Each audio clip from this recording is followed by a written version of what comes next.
shooter, you know.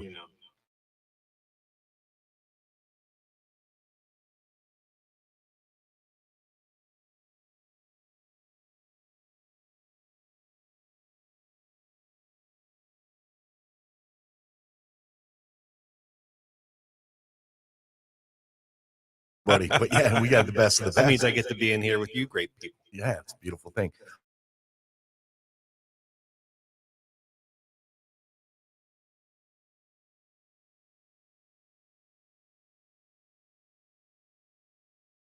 Of our 12-year anniversary here, so I'd love to hear you. Oh, where's the volume coming from? Is this our first Fisher Price? How about now? Fisher Price, my first radio station. Yeah. Holding number 32. I don't know. I had it on mute, but my computer was still. Yeah, you good now. You have to mute. Yeah, and then but also turn your volume off. And I can never tell which one I need to which of the FTRE or Florida Talk Real Estate, which one's supposed to be on and which one's supposed to be off. Yeah, I always that forget. was me. Yeah. Cool. It's only been a few years, guys, like 12. But don't worry. So don't worry, guys. I promise on the 13th year, I'm not going to get any better. I promise you that. Stick around to find out. But if you need to sell your home, guys, you know who to talk to. Which we'll get into that later. But strengths and weaknesses. That's right. But yeah, when I was driving over here today, it was so awesome because it reminded me of the first drive to the Jennings Road studio for the show, Johnny. And Rob Egan used to be my business partner way back in the way. He's long retired. He's been traveling around in an art. I didn't even tell you this. He's been traveling around the RV all over the country, living the dream for a couple of years. Yeah. I got a Facebook like from him asking me to like a new page that he's created. Apparently, from doing all the RV stuff the whole time, he became really good at becoming a mechanic for fixing them. And now he has a company in Lake City that fixes RVs. So he comes to you and goes and fixes the RV for you. Good for him. Yeah, I guess he got bored of being retired. Dude, I know a guy that kind of does that for semi trucks. Uh-huh. He makes a I'm sure of money. And that dude would he had a trailer on a friend's property. And man, he just lived simple, but made a boatload, man. I was watching some futuristic thing about, where what's going to happen with careers and like family structure and, government structure and everything. One of the things they were saying was how it's going to be like Wall-E. No, well, like electricians, plumbers, like all those people, the manual labor people that you can't do it with computer kind of stuff. Those people are going to be but they're not going to, it's going to be gold collar because they're going to be making a lot of money because there's so few people that are going into that trade. And it's just going to get better and better for them. One trade that's definitely going to be slaying for plumbers. Yeah. Plumbers. Yeah. Electricians, HVAC. Yeah. All of that. Trades, They're all going to become very, Pipe very fitters. valuable. Yep. So, and good for them. They deserve it. They work hard. So I know I grew up in a lot of construction sites. So anyway, good luck, Rob, and good luck with the new thing. I don't even want to say career because I'm sure he's retired. Yeah, he's kind of doing it because he doesn't, But anyway, so when we were going to do the show, it was an hour-long show, and we started January 7th, 2012. And at the time, Rob lived in Plantation, and I was kind of crashing at people's houses in Delray or something, right? So my car couldn't make it up here because I was so broke. To Port St. Lucie. No, it wasn't ever going to make it to Port St. Lucie. At least I wasn't betting on it. Not the first day of a live radio show. No way. So Rob had to borrow his girlfriend's car, who eventually became his wife, and borrowed his girlfriend's car. We're driving this old beat up Nissan. The convertible ones that kind of look like the 911 Porsche Carrera, 350, the Nissan 350 Z. Yeah, 350Z. And we're driving up there, we're on the turnpike going up to Port St. Lucie. And so the deal was we were going to do an hour-long show. It was going to be Johnny. Jimothy, you were the producer back then, right? I didn't know if you started with the very first show or not. I started with you, and then you had some like surfer kid that came in to answer phones. Yeah. And then he did it for like 5 weeks or something, and then I guess he got bored with it. And I was like, okay, well, I'll just do it. Yeah, exactly. So as we were driving up here, Rob and I had made promises to each other of how we were going to do the show because we didn't have any idea what to expect to be on the show, right? We didn't know Johnny really well at all, you know. Right. We're just coming in, plopping in the chairs and talking. We had this mortgage broker back then, Mike. Can't remember the guy's name now, and it's so bad. And I'm on Facebook friends with him. But he had this like Southern accent. I think he was from Kentucky or something. Yeah. And we went on the show. And he shut up. He just planned up. He totally froze. Right. So I would ask him questions, and this is the first day, and he would be nodding his head to the answers. And finally, I had to say to him, trying to break it up, make it funny. I go, I don't remember the guy's name, Jason or whatever. And I go, Jason, you do know we're on radio right now. Nobody can see your answers. Like you were the old pro. And he didn't laugh. It didn't break the ice. It made it worse. He got even more restricted. So we got off the show. And I go, what the heck is going on? I don't like the way my voice sounds. Oh. So he didn't want to be on the radio because he was terrified of the voice, right? Then we had that attorney on that was connected to the mortgage company. It wasn't Paul Krasker at first. It was a different title company guy. And he was a hot mess, so he didn't last very long. But the first day when we were driving up here, we're on the turnpike, and so the deal was Rob was getting all the commercials and the advertising ready, and my job was to get callers to call in to stage phone calls on the show and make fake phone calls and say, hey, I want to sell my house or I want to buy my house. Because that's what the radio station wanted. Yeah, because the station told me to do that. I was under direct orders. Right. You will not do a live show unless you put these fake callers on. Right. And we were like, what? Because you have to have callers to make it interesting. Yeah, they were like, you're not going to fill an hour. Little did they know. Right. You're not going to fill an hour. And the station manager at the time was like, we're not going to put a bunch of people who've never been on the radio show live on a show by themselves. So they're like, you're going to have to bring in a professional host, which was eventually Johnny. That was a good idea. Still waiting for him. To this day. And then, of course, we needed the production crew because we were going live. And I'm like, and then my group listened, everybody that was the sponsor of the show back then, including Rob, who really didn't listen to this station, they're all like, okay, we're not going to do it live because that's what they wanted. They wanted to do a recorded show.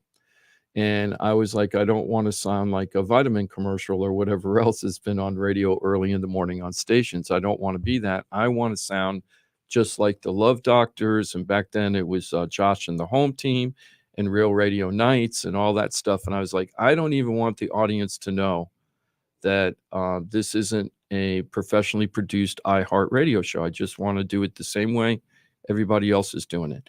So, in comes Johnny, in comes Timothy, which was awesome. We're driving up. So the deal was with Rob when we left that meeting, they said, we'll let you do a live show for 6 weeks, but you've got to stage the phone calls for the first 3 weeks so that we have enough people to fill the time. So we're driving up. Rob did all the commercials. What was my job? My job was to get all the staged callers. You have to get all the plants, right? I said, I'll take care of that. So we're driving up. Rob is really, really nervous, right? He's driving up there. His knuckles almost look white on the steering wheel. I'm unusually not nervous at all. I think this is going to be awesome. He's worried that we're going to bomb. Well, you're like fanboy, right? You're a real radio fan. So you're like, I get to go broadcast from the Love Dog studio. Like you're in a different headspace. He's like, oh my gosh, this is going to be a disaster. And you're like, yay, I get to go sit in Dr. Rich's chair. I mean, so total different headspace. It was. But it did cost money too, right? You had some money on the line. Yeah, we had a lot of sponsors. Yeah, sure. So there's an end game, right? But Jim's like, almost like my kid excited in a way. My attitude was if it bombed, it would be hilarious. It would be a story I could talk about for years. Remember that time I had the radio show for 6 weeks and they kicked me off in 3 weeks? Yeah. I thought it would just be funny, right? And I really loved the Real Radio crowd. So I was really looking forward to interacting with the audience. You knew there was something there, right? I knew we would have a very good chance to make a real run of it. And so anyway, we're driving up here. He's asking me, the top's down. We're listening to music. We're trying to chill out. Rob keeps saying, I'm so nervous. I'm so nervous. I'm like, don't worry about it. It's just radio. It's just radio. It goes away. It doesn't like anybody hears it anymore because we didn't podcast back then. And so he keeps asking me when we're driving up here, hey, Jim, who did you get to stage the phone calls? And I kept acting like I couldn't hear him because all the wind and the music. And he kept asking me. And then we get up to the turnpike and we're getting off at exit 142 and we're heading east to go get to the Federal Highway. And he asked me a couple more times. I'm acting like I didn't hear him. Then we get to the stoplight. You're like, huh? I can't hear you. You're doing that? Yeah. Kind of. I just was ignoring him. And then we get to the traffic light at US 1 and Port St. Lucie Boulevard. And when you're there, you could see the big radio tower, right? So like we're hundreds of feet away, basically, right? Maybe quarter mile away or something. And now it's getting real. So then we're at the stoplight. We were in the first one too. I remember we're looking at that big tower. And then he shuts off the music. He turns to me, punches me in the shoulder, and he goes, "Hey, who did you get to stage the phone calls?" And I just looked at him. I didn't say anything. I just looked at him. He goes, "No. Oh, no. You promised that you were going to do that." And he started freaking out. And he was very nervous, right? He was just totally nervous. Started getting all jelly-kneed. And I was like, Rob, look. If we don't get real phone calls, this isn't even going to matter, because if we can't help people and people don't see that we can help them, this isn't going to be a show anyway. So either we're going to find out this is a show or not. We only got 6 weeks because they were only giving us 6 weeks, and then we're just going to run commercials from that point forward. We weren't going to do a show. It was just going to be a 6-week show, but we felt we needed that in order to get the business going, right? And so we got there, and I made this up. He was freaking out so bad. I go, Rob, look. If we can just get 5 people to call us today, just 5, if we get 5 phone calls today, we know that we have something going. So let's just talk, try to tell people how we can help them, see if we can get those 5 phone calls. Well, we got 7, right? We got 7 that day. Next week was like 14, Johnny, right? Yeah. The week after that. And it so was. You didn't stage a single call? No, and so we're that. on Real Radio, and at the time the Love Doctors were like some of the biggest things. Yeah. And that's very caller driven. You don't know what's behind that blinking light. It's unscreened, and you can have some people having fun on radio. Sure. So there were some sprinkling in of Real Radio people. Not just like, let me call regular listeners. Yeah, regular. Like, I'm gonna have some fun with these guys because they're now one of us. And we had some of those sprinkled in, and they got more. They got more frequent. Yeah. They kind of built up some steam as we got going. Did you get some flack because now you're the real estate DJ type thing? No, not really. No. To the man. Yeah, sold out. Yeah. Right. Nah. That was also little do they know the man, right? Little do they know. That was on the downside of the housing crash, too. People that were upside down was a real big push. Oh, the timing was pretty. I'm sure it was resonating as a topic. Like who wasn't thinking about their home value and what to do at that moment in time? Week three, we had over 20 phone calls. We couldn't even take them on the air. Yeah. That's why we brought in this caller person, just to write down people's names and numbers. He was a surfer dude, as Jimothy said? Yeah. He was just some young kid we found. Now we got Ross. Totally. It was somebody who worked at a vitamin shop who was working with the girlfriend I was dating at the time. So he was like, hey, why don't you use this kid? And he needed money. I'm like, hey, sit in the chair for an hour and take down names and phone numbers. But we had over 20. So then after the 3rd week, the Monday after the 3rd Saturday, the station manager calls me, and I was driving around doing whatever I was doing. I was like, this is not good, because the station manager said that if we didn't do good on the show, we weren't even going to be on for 6 weeks. He goes, if you guys blow it, he goes, you're not going to have more than 1 week. We're just going to take you off the air immediately. This guy sounds like an awesome dude. Yeah. Actually, he isn't as mean as I sound, but he was pretty hyper about this particular thing, right? Just to be fair. And this was his baby. Well, I think he didn't realize that, I was going to, if you're the station manager, you have to worry, are they actually going to show up every week? And if they don't, it becomes a headache, because then they got to fill in and, ask the producer, do this and that. There's all these question marks. And a lot of people, I guess, Johnny, over the years do not have the consistency that we've had. Very few of the shows last as long as we've lasted. I can see that. Sure. And we're in and out every single week. So anyway, he calls us up and he says, and he you calls just said those very few of the shows don't last as long as we do. We're in and out. I'm like, Jim, this is a PG, right? Oh, it's a PG-13 maybe? Yeah, 13. So, 13, okay. So he calls up and I'm thinking, this isn't good news. So he calls up, he goes, hey, I've been listening to the show. And I'm like, uh-huh. And he goes, it isn't too bad for a bunch of guys that don't know what they're doing. And I go, okay. And he goes, so we're wondering, do you want to do a year? I was like, what? And he goes, do you want to do a year? I was like, let me call my sponsors and see. And the sponsors, they were so happy with the results. They were like, yeah, let's go ahead and do it. Right. So then we're continuing the conversation. And he says, hey, I got to ask you, who are those people you're putting on the show? They sound so real. And it's been driving me crazy because I'm trying to figure out who it is. So my bet is you went to the Burt Reynolds School of Acting and got the actors from Burt Reynolds School to call up the show. That's what he thought. Was that a real thing? Yeah, Burt Reynolds had a very good acting school. I took a screenwriting class over there at his compound at the ranch. It was pretty cool back then. Now it's not there. Now they have the ranches. It's a development now. They sold it out and turned it into a development. Southwest Ranches? No. It's up in Jupiter area. Oh, okay. So what happened was he said, who did you put on the show? So I said, nobody. And he goes, no, the callers from the show, all those calls. I go, nobody. Those people are alive. They're calling because we said we can help them and give us a call. And he was like, got so mad at me. You promised you were going to stage the phone calls. He started yelling and complaining.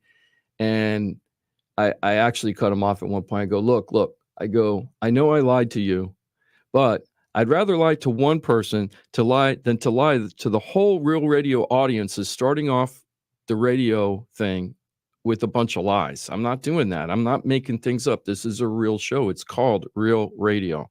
It got to be real.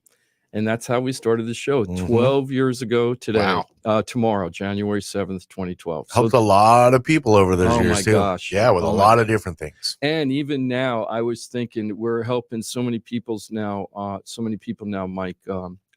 Kevin Marr's mother, an 81-year-old lady who has to sell a home and then buy a new home on a fixed income. And talking about 12 years of Talk Real Estate on Real Radio, Kevin Marr was a part of it for a big chunk of those years. That's correct. Helping a lot of people. .com and Krasker Law Firm. I when I was getting ready to buy my home, I spent some time with Kevin and Debt Helper and doing some classes, and yeah, they were fantastic to position people. And yeah, they were there. He did a lot of help. Yeah, and now we're helping another family, Ron and Renee, and their situation's very complicated too. They're on fixed income, but they're both on disability.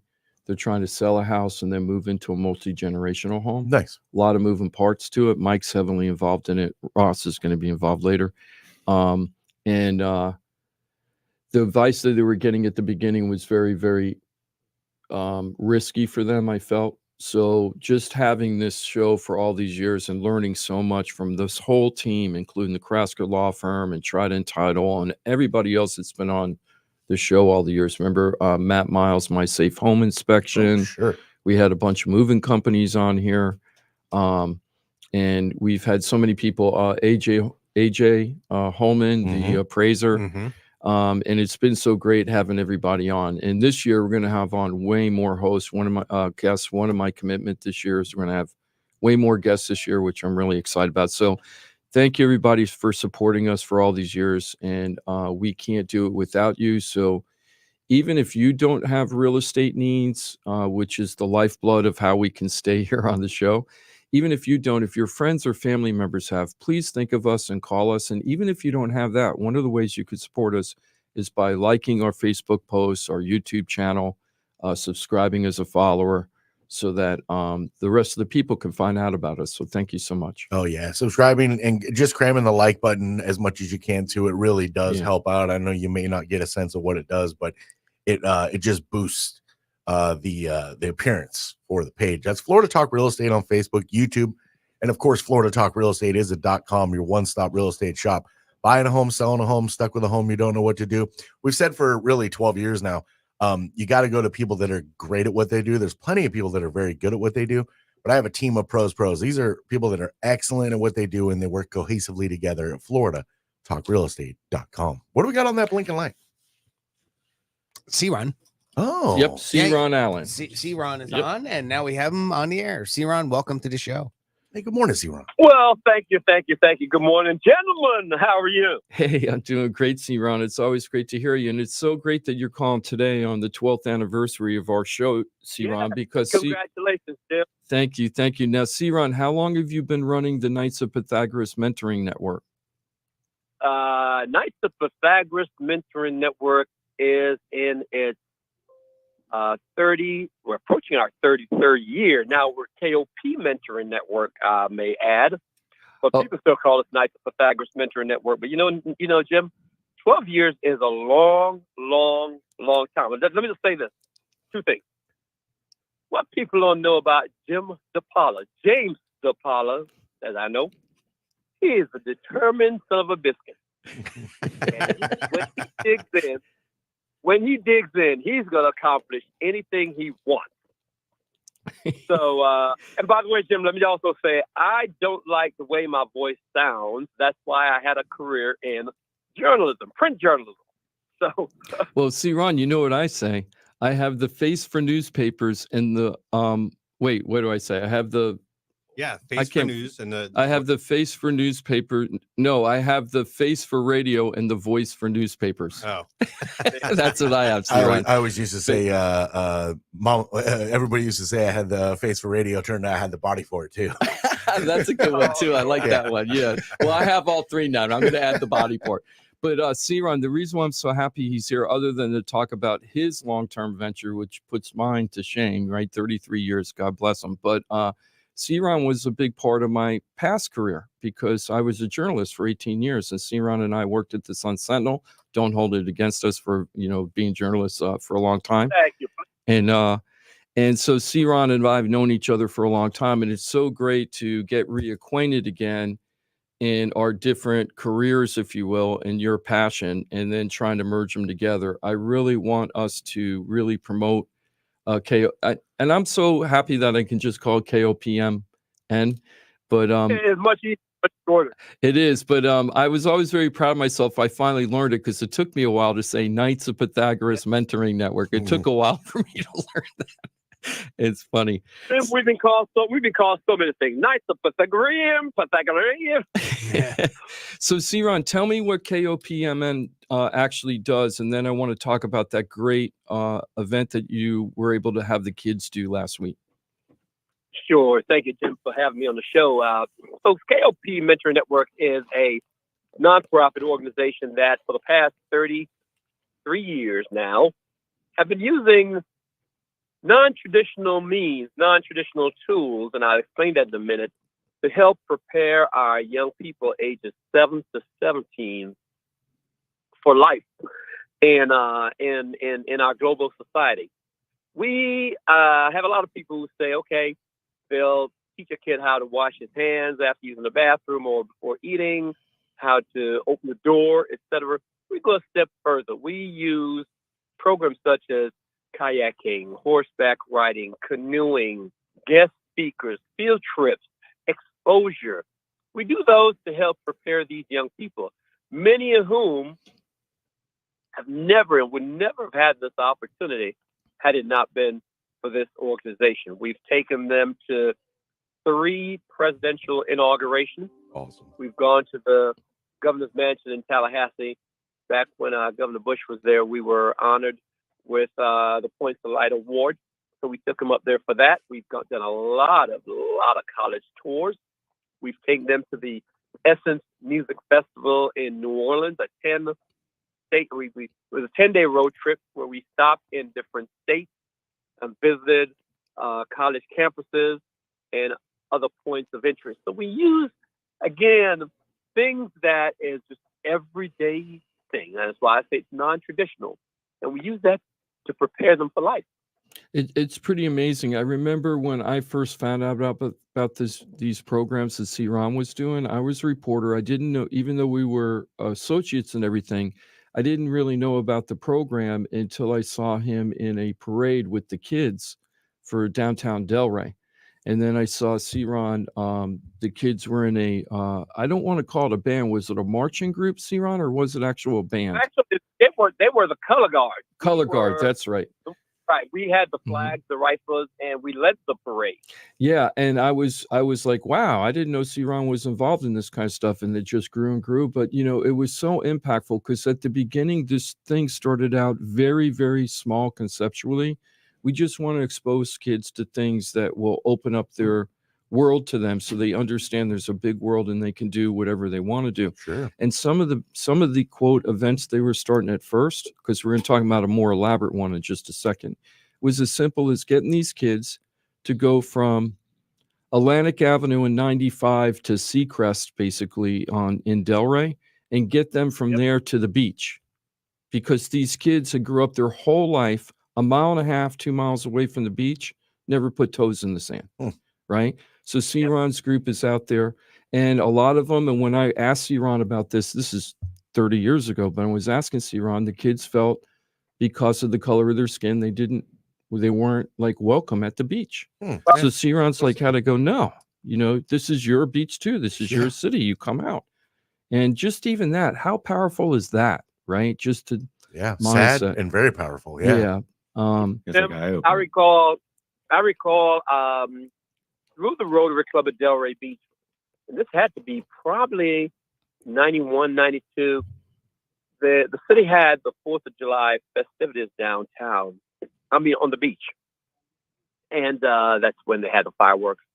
And met with the police department and said, look, what about if we do a parade for these kids where we could have them just march down the street all the way to the beach? And sure enough, that afternoon, about 3 o'clock, we had a bike parade. So every child received a bike.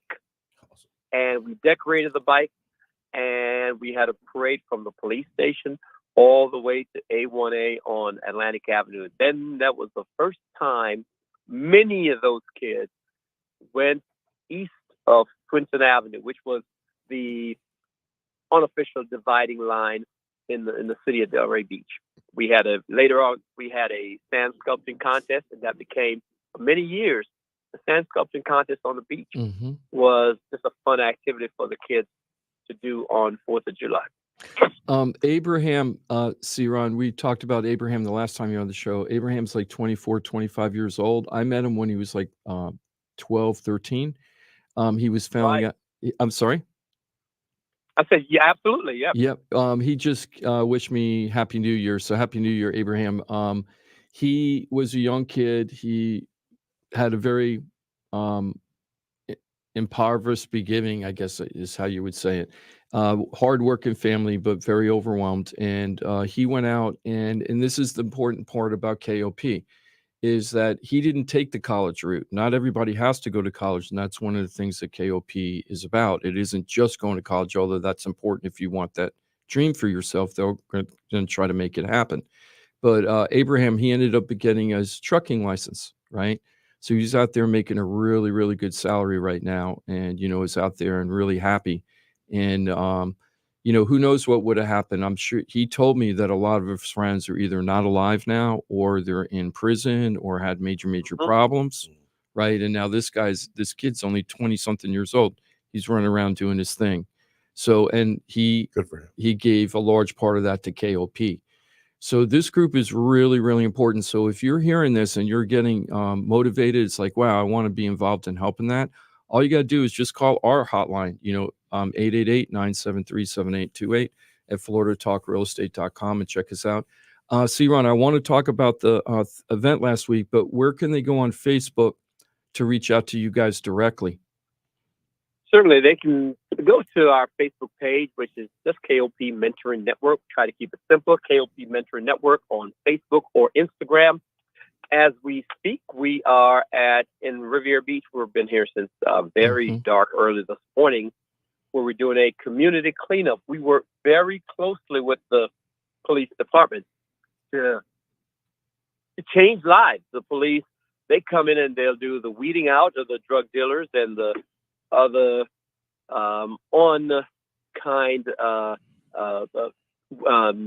objects, if you will, and then we replace that with a seed, and that's what we're doing. We're painting 2 homes today. We did hit those homes this morning and did some landscaping, and the kids are out here just having a wonderful, so having fun. Everything we do, we try to make it fun. But Jim, you touched a good point. You said many programs stress the importance of going off to college. Yes, college is important. But oftentimes the students that we serve are the ones who are less likely to take that path. They're I don't like to use the word rejects, but they're the ones that oftentimes no one wants to be bothered with. But we welcome them with open arms, and we expose them to different things, different careers, different options. We have a very robust aviation program. In fact, our aviation program happens to be our signature program these days, where every Saturday since September, we've been taking them to a different airport where they're exposed to pilots and other avionics and aviators and people who work in the industry, so they can see the different options they have career-wise in the field. We also go ahead. We also have been just taking them on field trips, exposing them to drones and things they normally would not have. I'm proud to announce that just a few weeks ago, after years of trying, we finally officially partnered with the Civil Air Patrol, which now exposes us or allows us to have access to two Cessnas, one at the Lantana Airport and another up in Stewart's. So our young people, if they remain in this program, Jim, upon graduation from high school, if they successfully complete this program, they can get and they will get a full scholarship to any program, any state school or any school in the state that has a Air Force ROTC program. You know the rest, because once they graduate that program from college, they'll have a career for 4 years. And if they want, they'll have a career for 30 years or 20 years. I'm one of the fortunate ones. I did 30 years in the military. So I know the importance of having opportunities like this. Yes. It's really, really amazing. Just out of curiosity, how many kids do you have out there today?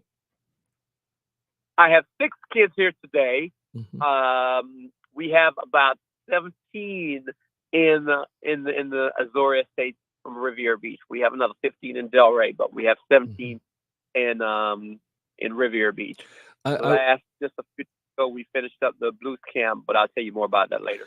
I want to put out there that one of the things that I'm hoping that C-Ron's group can get this year is a multi-person passenger van. We're really going to try. I'm obsessed with this now, C-Ron. So we're going to start doing some meet and greets, maybe at some of the local restaurants and stuff, where people from the show can come in and just say hello, talk to the crowd, talk to the crew, and then we're going to try to raise money to get that passenger van. They really, really need it. The van that they're using right now is on, it's on bubble gum and shoestring. It's just an older thing, and they need something. Support, right? Yeah, and he's helping everybody. All the kids, so many kids in the community. He's impacting so many people. So we gotta help him help them. And so we're going to really make a push for that. See, Ron, tell me about what happened, because I gotta go on to a couple of things, but tell me what happened in the jazz group last week. I saw Al Peffley on Channel 12 do some coverage on that, and then Channel 12 had a really good news article, which is on our Facebook page, Florida Talk Real Estate, so you can find it there. But tell us how that went. Yeah, thank you. About 4 years ago, a young man out of Chicago reached out to me and said, C-Ron, you need to meet this guy, Fernando Jones, who is a Chicago blues man. He's a professor at Columbia College in Chicago. And he goes around the world, 21 different cities in many countries, including Tokyo, London, and Italy, and Cuba, Havana.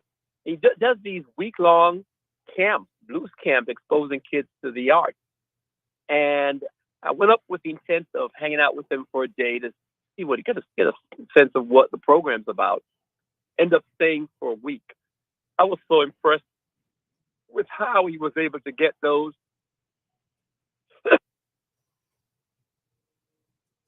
how he was able to get those kids to just open up. And very reclusive kids from all over the country came in, and they just opened up. I said, look, man, whatever you're doing to these kids, I'd like for you to do that to mine in Florida. And 4 years later, he's been doing that every year. He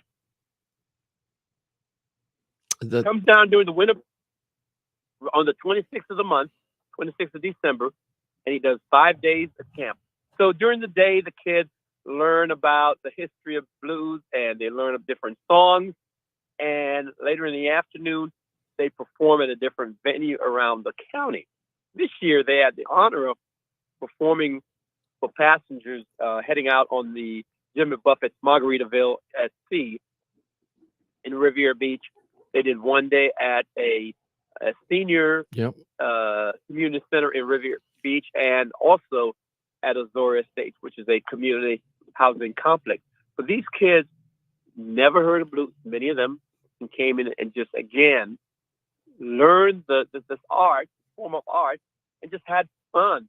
A week out of school, and just had fun, and they were so enriched at the end of the week. Yeah, it's Franklin takes them to Chicago in the summer to the blues camp, the bigger blues camp, like the Grand Puba this summer in Chicago. Yeah, it was really impactful, and I wanted to give a special shout out to Middle and Mitesh Patel. They were so nice that our team helped them buy a home in the Wellington area, and they said if we did a good job that they would give money for a charity of our choice. So we donated for that specific event, and C-Ron used that money for all those kids that went out there. So we're really, really happy that happened. It was so nice for Middle and Mitesh to do that. Very nice. Direct impact. Just like that. That's exactly right. Yep. And don't forget, C-Ron, he is a commercial airline pilot. And I know you have a lot of, aviation stuff going, but he said he would love to speak before the kids if you want him to do that. I would love for him to do that. And then finally, C-Ron, Nancy is working on setting up a lunch with that Jim guy that I want us to meet with. It's going to be very impactful. I think he could be very helpful to your cause. Okay. Super. Jim, thank you for your time. Thank you, sir. Have fun out there. Have fun with the kids. Okay. All right. Take care, guys. Hey, thank you very much for being with us, Ron. Happy New Year to you. And as Jim noted, you can learn more on Facebook. Go to Florida Talk Real Estate if you don't remember the KOPMN. No, Facebook actually, page. It's just KOP Mentoring Network now. KOP Mentoring Network. If you just search that, the continuity that we search for so very much. Yeah, I know. You always remember FloridaTalkRealEstate.com. You can just reach out to Jim and be like, how do I do that again? That's FloridaTalkRealEstate.com. Johnny has never liked how many times you've changed your name. It just defeats the whole purpose of branding. Real estate. Talk real estate with Rob and Jim. Florida Talk Real Estate. Florida Home Pros and Tari's International. Remember that one? Oh yeah. We had like all these different. But you know what's never changed? Our customer service, our results, caring about people, making sure we do the right thing. That has stayed consistent for sure. No doubt about it. Results based, caring about the community, making relationships, and just forging the path forward to try to get the results you're looking for. That's what happens at FloridaTalkRealEstate.com. Thank you. I know we talked to C-Ron for a bit, but it's really important because what he does for the community is pretty amazing. And there are so many people that help him. And he spends his whole day, because he's retired now pretty much. He spends his whole day and he just travels around all over the area trying to meet movers and shakers and explain why they need to help him with the program. And they just melt. And now so many of them just know him now. Now it isn't about explaining the program or anything. It's, hey, we're trying to get this going for the kids. Can you help out this time?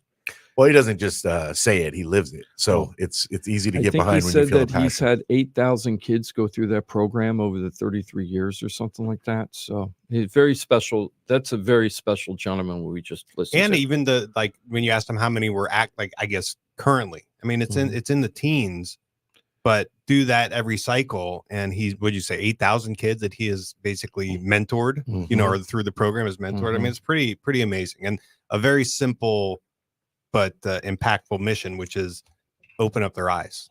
to what's possible, right? Yeah, Which is pretty amazing. That's that you nailed it. What's possible? Like, don't just get lost in I can't do any of that. That's not for me. It's, oh no, it is. You just gotta dream big. You gotta dream big. It's really is. And let me see here. I want to just do I'm sorry. What you want to do? I'm trying to get to the right screen. I have too many screens up. I'm looking for. Oh, here it is. I found it. Yay. Okay. I want to just give a couple of shout outs because we weren't here last week. Is that true? I think last week I was here. I was here too. Yeah. You guys are making it up. We were all here remember last Johnny week. had left at 10:30. We did the prediction. Oh yeah, today's the 6th. I keep thinking it's the week after Christmas. I still think it's the week after Christmas. It is 2024. It's because I work too much. So I wanted to give a couple of shout outs. Let me see. Wanted to give it a shout. I'll let you know if we did them last week. Okay. Wanted to give a shout out to Paul. We ended up selling their house in Port St. Lucie. We put it on the market. How long did it take us? We got close to full, but not full because there were some issues with the house. But we did it in a pretty decent amount of time. We sold the house in 4 days. We're going to be closing in about 20 days from now. Everything went well with the inspection. Appraisal came out. Okay, so now we're just waiting to close. So congratulations to Paul. Yes, congrats. Paul listened to our show for years and years. He had called us originally, Mike, to talk about refis. He's been in our database for several years. He called for refis with you at some point to see if that was a smart thing. Yep. We analyzed the price of his home to see if it was smart for him to sell it and buy a new home. This is a few years ago. And then unfortunately, his father passed, so he had to sell his father's house. So he came to us, and we got the job done, and we're almost done. So congratulations on that. Now, the other people is, thank you, Cindy, for allowing us to put your another estate sale on the market. We put it on the market. We didn't even have a chance to talk about it. We put it on the market for $305. It was a 2-2 condo, and we sold it so fast. I don't remember. Sold. Yeah, it went under contract yesterday. So how long was it on the market? Oh, this one was on the market a little bit, 16 days. Slacker. Yeah, bummer.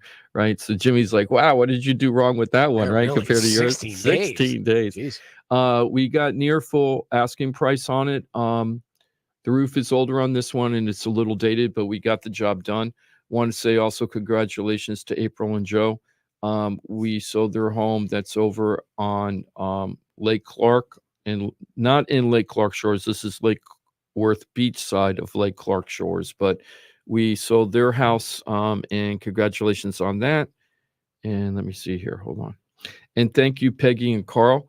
Peggy and Carl have allowed me to put their house on the market. Really special couple. I'm really looking forward to work with them. We have a property 1751 Southwest Southworth Terrace in Port St. Lucie. It's a 3-bedroom, 2-bath, almost 2,000 square feet under air, 27 under roof with a 2-car garage and a nice backyard porch. House is fenced, has a brand new solar panel system. They say that their electricity bill's like $70 a month. Nice. Because the electrical panel. Did you say Southwest Southworth? Yes, I know. Wow. It drives you crazy. Yeah. It's Southwest Southworth Terrace. I hate saying that one. Yeah, so twister. I know it is. And I also had one West Terrace Drive, and it was 1751. That's the one in Lake Clark, and I always got the two confused, even though completely different houses.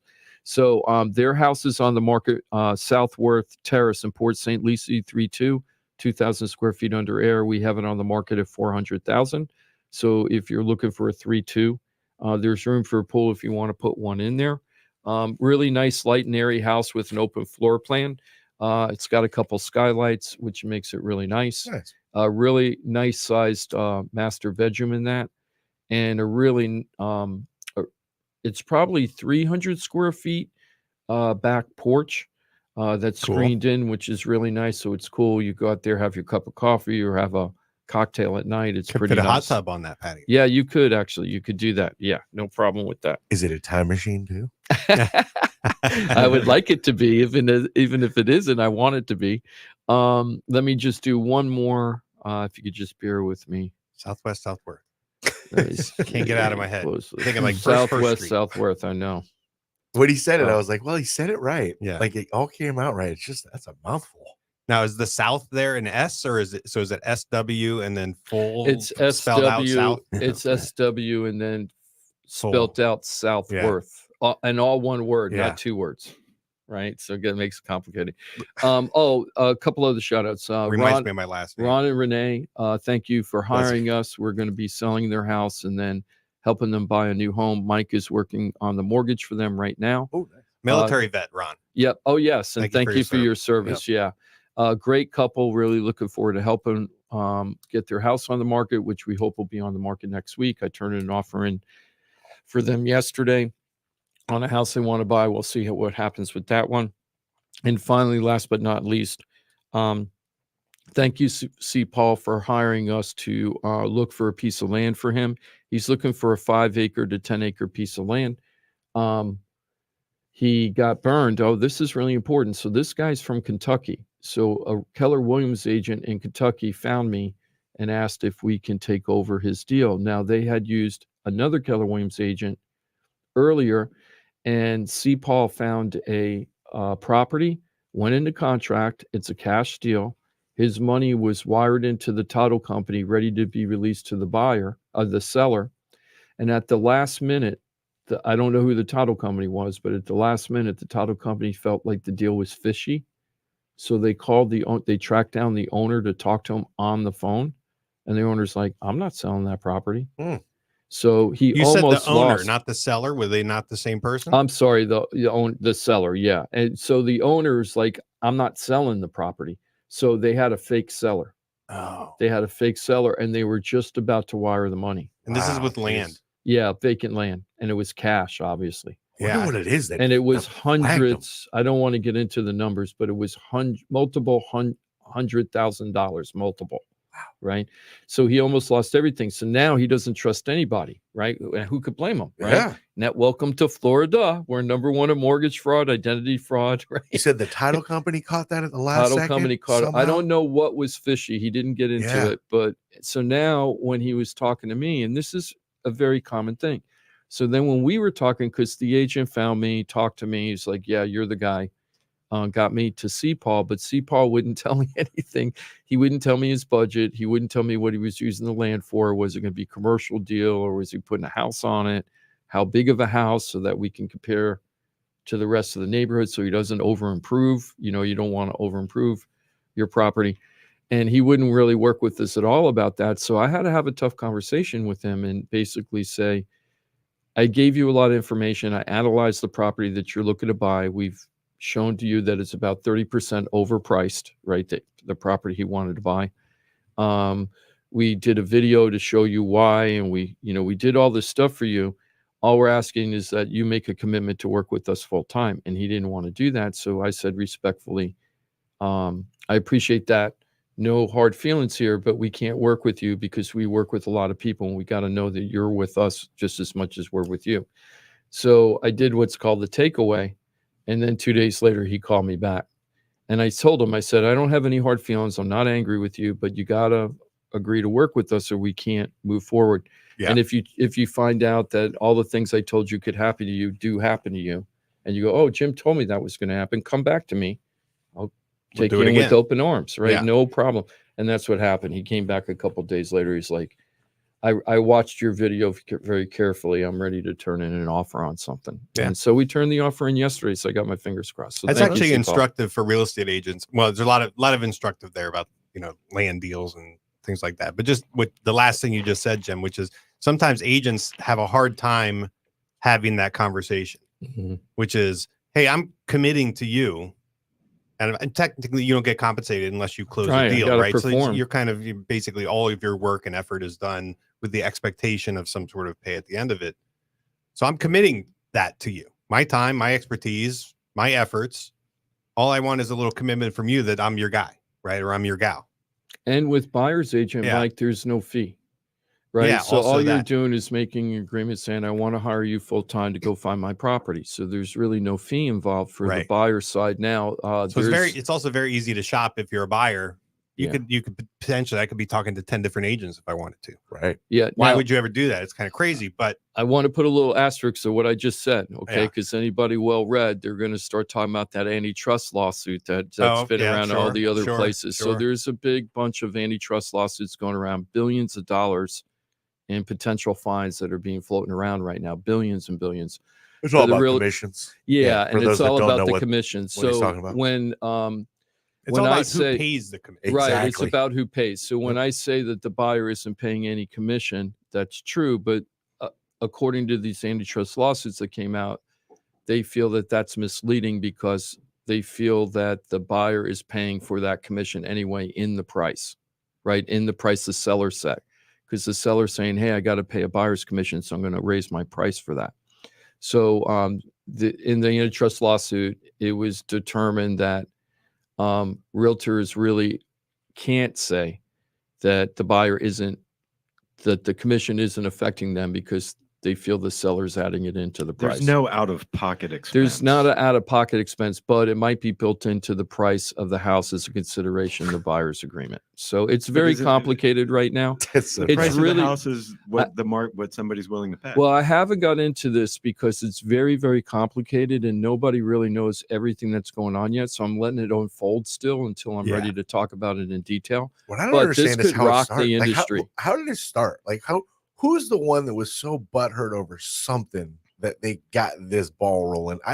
It's laughable to me. It's got to be maybe I'm missing the real crust of the this issue. is what people don't remember about it's this. People who couldn't get access to the MLS. Well, so it's against, MLS was the one who basically strong-armed the situation, right? Well, it isn't even that clear. That's why I'm not talking about it yet. So it don't make no sense to me. The MLS, the way it worked is first of all, there's hundreds of MLS across the country. In Florida, there's dozens of MLSs, right? It isn't one megalithic thing, right? Monolithic thing, right? And the MLS is the multiple listing service. That's where all the realtors put the stuff on the thing. And you only have access to that full access if you're a licensed realtor, right? You have to be a licensed realtor to get into that. And it makes sense. Yeah, and there's a reason for that. There's a lot of private information in there related to stuff that the seller might not want the buyer to know. That's not related to disclosure. That's not like trying to hide something bad about the property, but stuff that really, and I'm having a hard time even thinking of what would be in there. But there's it's talking about like how you have to put the contracts together and things like that. Give me an as-is contract. I don't want to purchase a sale contract, that kind of stuff. But the bottom line is that the MLS had most of the MLSs had a regulation that if you didn't offer a buyer's commission, if a listing agent didn't offer a buyer's commission, that they couldn't put it on the MLS. Yeah, so they just put like $1 or something on there, right? Wasn't that the way it was? Yeah, and that's the way it's always. You just got to put something on there. That's the way it's always been, but they felt that the National Association of Realtors is the one that. So MLS said we didn't create that rule, nor created that rule. But so the 12 years we've been doing this show, I've always been under the impression that pretty much everything's negotiable. All the way down to the commission. Yes. So, I still don't I can't find anything that leads me down the path of why this is happening. This is all to me a function of the low inventory, and let me tell you why. Sellers are very, very strong, and they've been strong for a very long time, like 4 or 5 years, right? They've been super, super strong compared to the buyers. When I started this show 12 years ago this week, right? When we started this show, it was a very strong buyer's market, way stronger than the seller's market is now. Because the housing collapse. Right, because the housing collapse. So when we were going up to Port St. Lucie to do short sales 12 years ago, some of the neighborhoods had 6 years inventory, meaning it would take 6 years based on the current sales to gobble up all the homes in the neighborhood. It is a massive buyer's market. So when you had that back then, sellers used to offer more than what traditional average commission is, if you will, right? So most commissions when we first started out were 6%, right? That was it, and every commission could be changed. But customarily it was 6%, 3% to listing agent, 3% to the buyer's agent. As the inventory got tighter, it came more closer to 2.5% for each side, so a 5% commission. But back when the short sales were, you were trying to get your house sold over everybody else's houses, and you had a 6-year inventory where you could sit on the market 300, 400, 500 days and be normal. Okay, that was like normal in some neighborhoods. People were offering 7%, 8% commissions. Right? So there was a market advantage if you increase compensation for the professionals, because the professionals were then more likely to bring people to your house. Right. So if developers are doing that right now, a lot of people don't know this. Developers 4%. I did a deal recently last year or late last year for Marshall and Chrissy. Okay. And I worked with a developer who was like a $700,000 house. So that commission would be somewhere between normally $15,000 and $22,000. And they gave a $5,000 flat fee for it, right? And then they didn't want to do anything that you would normally do in a real estate transaction because they're developers, right? So they wouldn't even do the same things you would do in a normal real estate transaction. So they were popular enough that they didn't have to offer even normal compensation. They didn't need it because the inventory is so low and the demand was so high. But now some of these developers, and I'm not going to name the communities right now, but some of these are offering 6% commission to the buyer's agent, right? Wow. So, which is very, They're like, please bring us buyers. Yeah, bring a buyer right now. Bring us buyers.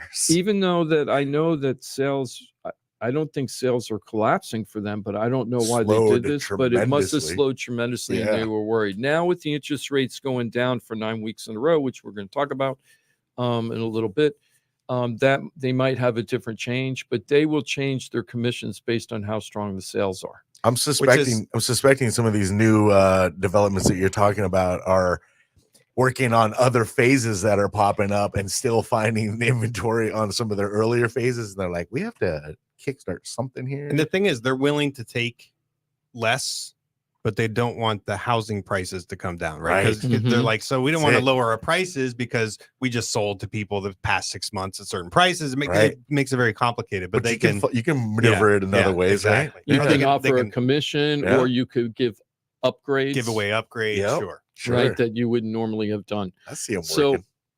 Let's go ahead. It's 10 o'clock. Thank you for allowing me to plow through for the whole hour. Now we're going to get back to more of the normal show. We're going to talk about what's going on. The first thing we're going to talk about is with Ross and talk about some of the stuff we're seeing in insurance. Maybe it's not so gloom and doom. We're going to find out in a little bit. Perfect. 4-minute break. We get back at it. If you'd like to be a part of the program, you're more than welcome. It's 877-927-6969.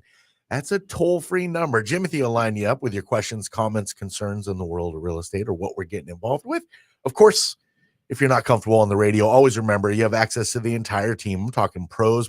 They're experts in their field, and they work cohesively together. Find them all. The one-stop real estate shop that is FloridaTalkRealEstate.com. That's FloridaTalkRealEstate.com. Know it, use it, love it, share it. It's FloridaTalkRealEstate.com. We're back in 4 minutes. Florida Talk Real Estate right here. It's Real Radio. We're everywhere you need to be. Find your favorite show at RealRadio921.com. Here's what's happening with the weather on Real Radio. From the Gordon & Partners Weather Center. Have you been injured in a motor vehicle accident? Call 561-333-3333 or go to fortheinjured.com. I'm meteorologist Jennifer Collins with CBS 12 News. After a windy and warm start to the day, a line of showers and thunderstorms move across the area through this afternoon. There's the potential for an isolated strong to severe thunderstorm. Lingering clouds for tonight, temperatures cooling down into the 50s and 60s Sunday morning, then cooler and cloudy through Sunday afternoon. This report is sponsored by Mattress Firm. At Mattress Firm's once-a-year sale and clearance, you can save up to 60% on select mattresses. Plus, score a free adjustable base on qualifying purchases. Here's to better sleep in 2024. The right mattress matters, and Mattress Firm will find yours. Hey, it's your boy Johnny C here, host of Florida Talk Real Estate. They're tops when it comes to helping people buy and sell houses. But Florida Talk Real Estate is so much more than that. For 5 years, I've watched these guys help thousands of our listeners with any real estate need. They couldn't do it without their sponsors, who are experts in their fields. Check it out. Jim DePola, powered by Keller Williams Realty. Their team specializes in helping people sell their house for top dollar, and buyers get great deals on the purchase of their home. That's what they did for me and my family, and I couldn't be happier that I hired them for my real estate transaction. Mike Rauch from the mortgage firm is one of our favorite guests on the show, and he is the mortgage guy. Whether you're looking for a refi or a mortgage to purchase a new home, Mike Rauch will get you the answers you need. The mortgage firm is licensed to do loans in Florida, Alabama, Tennessee, and Georgia, and they have local offices that cover all of South Florida. So if you're thinking about a refi or a new mortgage, go to the mortgage guy, Mike Rauch, and find out what he can do for you. The Mortgage Firm, Inc., NMLS 189233, Florida license MLD 78, equal housing lender. The law office of Paul A. Krasker has been specializing in real estate law for nearly 25 years and has the professional team you need. Upside down with your house, Paul's team can help you conduct short sales, loan modifications, even if you're behind on payments. They also help you with foreclosure defense and bankruptcy. They can even help you get a student loan modification and repair your credit to get the score you need. Paul's full-service team has helped thousands of our listeners, and they can help you too. Trident Title LLC is the largest privately owned title company in Florida. When you need a title company to complete a refi, home purchase, or sale, Trident Title has got you covered. Not only do they offer competitive pricing, Trident Title has attorneys on staff to make sure if you have bumps in the road declaring title that you can get the job done. Beware, not all title companies in Florida have attorneys on staff. Trident Title does and complies with all the new federal regulations released last year. Ross Kormarinetz, owner of Brightway Insurance, has been helping our listeners get great rates on homeowners insurance plans. Haven't checked your homeowners insurance policy in a while? This is a great way to help reduce your monthly mortgage payment. Ross can also help with renters and auto insurance. Ross is only a phone call away and can usually get the answers you need same day. Call Ross today at 561-425-6228 or drop by his office at 873 Donald Ross Road in Juno Beach. So now you know why I'm happy to be part of the Florida Talk Real Estate Show, the longest running real estate show in Florida. And all these sponsors are just a phone call or a click away. Just call 888-973-7828. That's 888-973-7828. Or go to floridatalkrealestate.com. That's floridatalkrealestate.com. And don't forget to use the most accurate search engine to find your new home or ask for a free home valuation because floridatalkrealestate.com has you covered. That's floridatalkrealestate.com.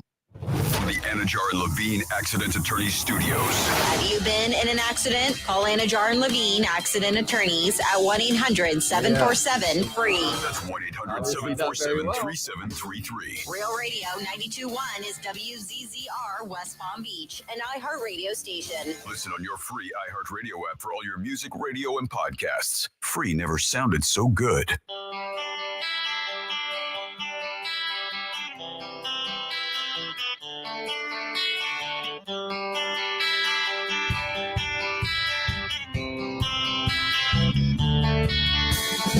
This is Florida Talk Real Estate with Jim DePola and Johnny C. Got a question for the show? Call us live at 1-877-927-6969. Yeah, it's 877-927-6969. That's that toll-free number. You're more than welcome to dial up if you want to get involved with the conversation or if you have a question, comment, concern on the world of real estate. Go ahead and dial that up. Jimothy, our producer extraordinaire, he'll answer that call up. He'll line you up. How are you, my brother? Hello, and good morning. Good morning. I'm your boy, Johnny C. Your air traffic control, as always. Second hour of hour number 2, I should say, of 2 hours of infotainment. What's better said? Hour number 2 or the second hour? What you can't say is the second hour of hour 2. Yeah. You can't say that. I wanted to change it right like in the middle of it. Yeah, because I didn't like the way it sounded. Second half, hour number 2. There we go. 2 hours of infotainment is what we offer every Saturday. Here's your second hour. Johnny C, that's me. Ross Kormarinetz with Brightway Insurance, Juno Beach. He's right here. Hello, Ross. Hey, how are you? Well, how are you? And there's no penalty time, unfortunately. No. You're not going to get those seconds back. No, it does not come back. Yeah. You're exactly right. That's Mike Rauch. He's the mortgage guy with the mortgage firm. That's right. Nice to see you. And I'm on the camera. In case anyone, when they first came in, they didn't see me. They're like, all right, I'm not listening. I'm out. Now I'm back. I'm on the camera. You can come back to Facebook or YouTube. Good. That is Facebook and YouTube. We stream live for 2 hours on a Saturday. It's Florida Talk Real Estate on Facebook. Find us on YouTube as well. Jimmy D's right here, too. That's Jim DePola. He runs a top producing Keller Williams team for a dozen years now. I've told you. At least. Yeah, how about that? Keller Williams Innovations. You'll find the Florida Home Pros team. Jim DePola. Jimmy D, how you be? Yeah, thank you so much. I'm doing good. Last year was a good wrap up of the year. I my team ended strong. We were ranked very high in the Keller Williams group, so pretty happy about that. And now we're going to get 2024 ready. So one of the things that I'm doing on my team, so I have an obligation to ask this because of my coach. We're trying to help 140 families either buy or sell or invest in properties this year. So we're asking for your help. If you know anybody that wants to buy or sell, even if it's not you, I'm hoping that you think, because you've been listening to us for a long time, to give us a call and find out if we're really like we are on the show. We met about 4 or 5 families this week, in the past week, who have been listening to the show for a long time. A lot of times it's the spouse telling them that they want me to come over, and the other spouse that doesn't listen to the show think that they're crazy. You're bringing some crazy radio guy. I had one person, Scott, had that situation last week, and he told me that my presentation was great. They're still interviewing other agents, but they reduced dramatically the amount of agents they want to interview because the wife was so impressed with my presentation. So hopefully we're going to get the listing on that one. I think it goes back to like you.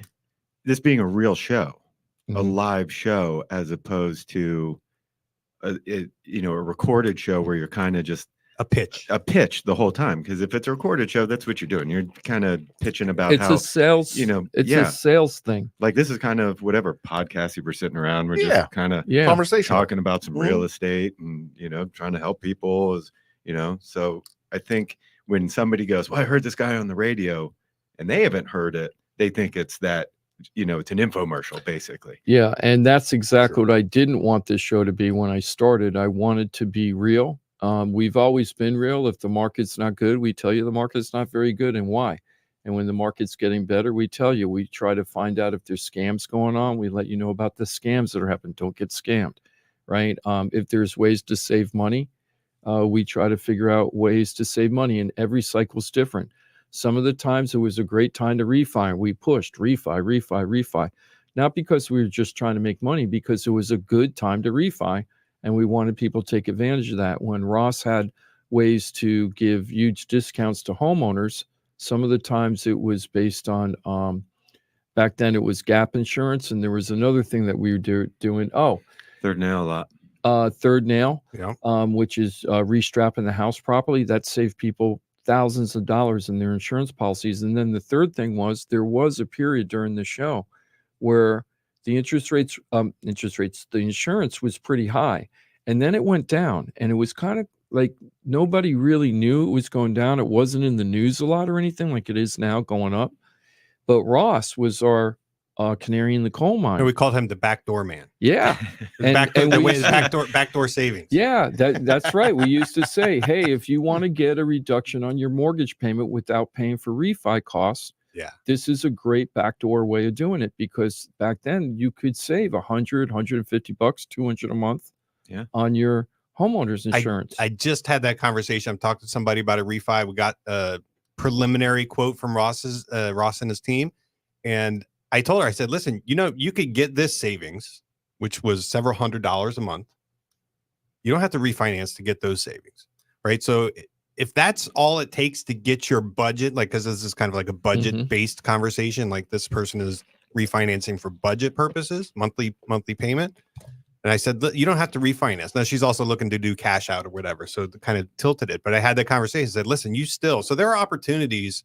And I guess like when these things are hot, we're talking about like make great time to refinance. Look at rates. But it's also a great time anytime to have the conversation. And especially if the person you're talking to, they're a professional, they're not a hard sell, they're just going to tell you what's what. What are your options? Does it make sense? Have a real conversation, which is what this show is about. We're just like, we want to be a resource. If that turns into business, which it does, that's enough, the point, right? It does enough. We're it not does pitching, have to be for we're not everybody. selling, but definitely we want to be your professional when you need a professional, right? So, but that means we have to know what we're talking about. We got to be approachable, reliable, and honest, and deliver too. Deliver when the time is right. That's right. So this is what this whole team has been about, and I'm really proud that we're here now. Getting into the insurance for, and by the way, it has been for a 12 years. Yes. Yeah, it's consistently. If you're wondering why we kept talking about 12 years, if you're just joining us, we're on our anniversary. Today is our anniversary day, 12 years on the air. So Jim kind of shared a little bit about the first goes. I remember the conversation before the show started. I was like, look, if you guys don't deliver the way you say you're going to deliver, I'm not going to host the show. That was a brass tacks moment. That was rubber meeting the road. I'm like, because I'm not going to be associated with a fraud. I can't do it. I've built too much over my time here at Real Radio, and you guys just delivered and delivered and delivered. So it was easy for me to get on board when you're like, we got to do it for a year. Here we are 12 years later. 12 years later. Timothy's still here for this very same reasons. Happy anniversary. Happy anniversary. Happy anniversary. That's why Happy anniversary. Bought and sold for me and my family a couple times. Timothy has done the same. So like, not only are we here with you every Saturday, but we utilize the team. I've done refi with Mike. Obviously, you know, Ross has had numerous insurance situations with me. So it's it's awesome that you guys do deliver and all that stuff, the honesty, the integrity, the caring, the just numbers, it's results based. Yes, but it's not always the right time for you. And those conversations are real. FloridaTalkRealEstate.com. I told somebody yesterday I didn't want their business. Yeah. I don't want your business. Wait, you fired somebody, or you said no, it doesn't I make just sense? said, hey, this does, she, you know, wanted to go with me, sent me all the paperwork. And then when she sent me like what she's currently paying, I was like, no, I'm not going to write your policy. Right. I don't want it. Right. Beautiful thing. Well, we're going to get into that right now, Ross. So before we talk about maybe a possible fix that's being suggested for the insurance crisis here, and he's laughing. Yeah. I want to get into the crisis itself first. Okay. The crisis. I'm reading a headline from a local news station in Florida, not right here, some other part of Florida. Quote, "It's really a crisis," unquote. Florida state leaders unpack rising homeowners insurance costs. This article was from like 2 days ago. Okay. So we can believe it's real now. Yeah, right. Finally, somebody's saying it. I was wondering if this is real. Right now, our average cost here is about $6,000 per policy for, you know, on average when the smoke clears. Average where? We're about South Florida? Or all of Florida? No, all of Florida, right? Wow. So 6,000 is the average. They said, wait a second. I bet Ross wishes his average Yeah, policy that's was the 6,000. highest. 6,000 is the highest average policy in the U.S. We've increased we increased about 102% over 3 years. So we doubled in 3 years. And we're trying to figure out how to fix this because it's becoming a bigger problem. And it's going to get worse because when I say get worse, if they don't fix it, it's going to get worse. It's not going to stay the same. It's only going to grow worse or hopefully get better. There's no middle ground because all these condos that are on the water, intercoastal, beach, they're going to have major problems. And some of these other communities that are not near the water. Yeah. I'm looking at, I just went through a whole bunch of 55 and over communities in Delray and Boynton that have the older buildings from the 60s and the 70s and a little bit of the 80s. Though the communities I was looking at were always the affordable 55 and over communities, the clutch communities where you knew that if you were on a tight budget, you could always get something there to work for you, right? Yeah. With the shrewd boards over the years who were like, we want our HOA fees or our condo fees to remain affordable for our tenants. And so you cut corners. And you cut corners, and now they've been cutting corners and cutting. Yeah. And every time there's a vote, everybody goes, "We don't want to pay more." Right. And sometimes it's like, do we really need to repaint the parking? Right. Do we? No. Right. But then it's like, do we really need? Do we really need to put the roof roof on now? Right.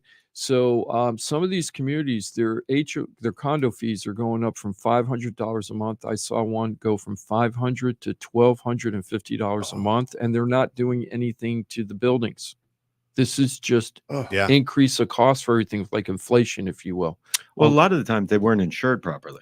Right. And now they're being forced to be insured. Because after like Surfside and everything, they really went and said, "Oh, you only have insurance for the building for whatever $1 million to rebuild it, and it costs $2 million to rebuild that building."